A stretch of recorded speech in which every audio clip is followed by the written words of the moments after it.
Sometimes when I think of the police force in this country and the armed forces going down the woke route, I think of this quote, and in Latin it says, Quis custodiet ipsos custodes, and that roughly translates in English as who will guard the guards. And the guards in London are basically the Metropolitan Police. And the problem with the Metropolitan Police is that they are completely woke. Wokeism has spread through the police force in this country like a cancer. Now, as you all know, all over the news and everywhere else, there are videos galore of pro-Palestine and pro-Hamas supporters in London in their thousands.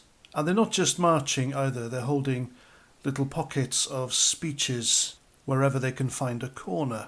And their speeches I find to be quite worrying. This country is in trouble because these speeches are hate-filled, they are inflammatory, they are bigoted, they are discriminatory in nature, and they are insightful as well. And I'm worried because nothing is seemingly being done about it.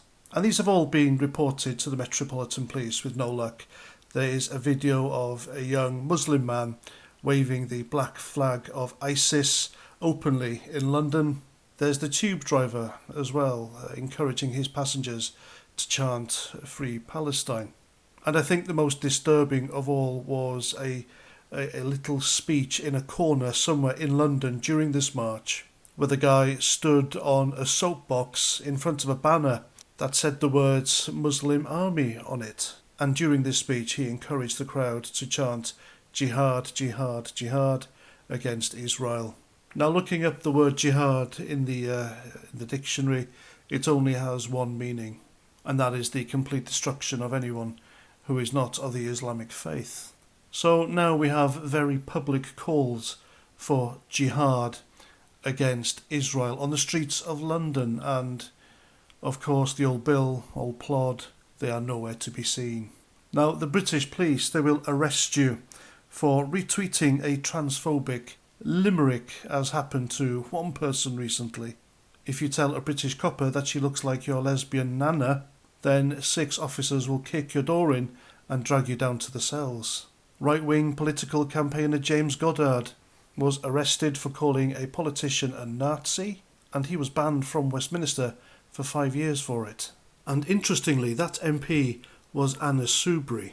Anna Soubry, of course, who was once a Conservative MP, who very much campaigned to remain in the European Union, and then went on to call some Brexit voters Nazis, and she got away with it scot-free.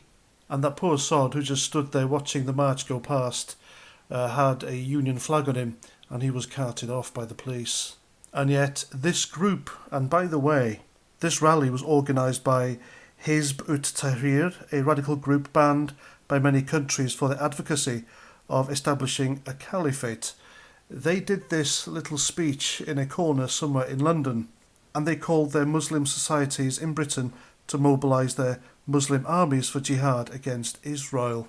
Now, if that isn't an arrestable offence, if that doesn't warrant an army of Metropolitan Police officers to turn up and cant them all off down to the cells, then I don't know what is.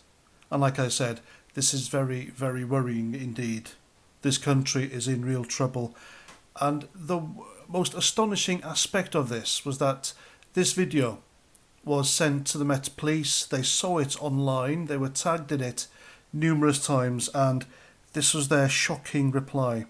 And I quote, "The word jihad has a number of meanings, but we know the public will mostly commonly associate it with terrorism. We have specialist counter-terrorism officers here in the operations room who have particular knowledge in this area. They have assessed this video filmed at the Hizb ut-Tahrir protest in central London today and have not identified any offences arising from the specific clip. However, recognising the way language like this will be interpreted by the public and the divisive impact it will have, officers have identified the man involved and will be speaking to him shortly to discourage any repeat of similar chanting," end quote. So basically, they'll have a word with him and tell him to be on his way.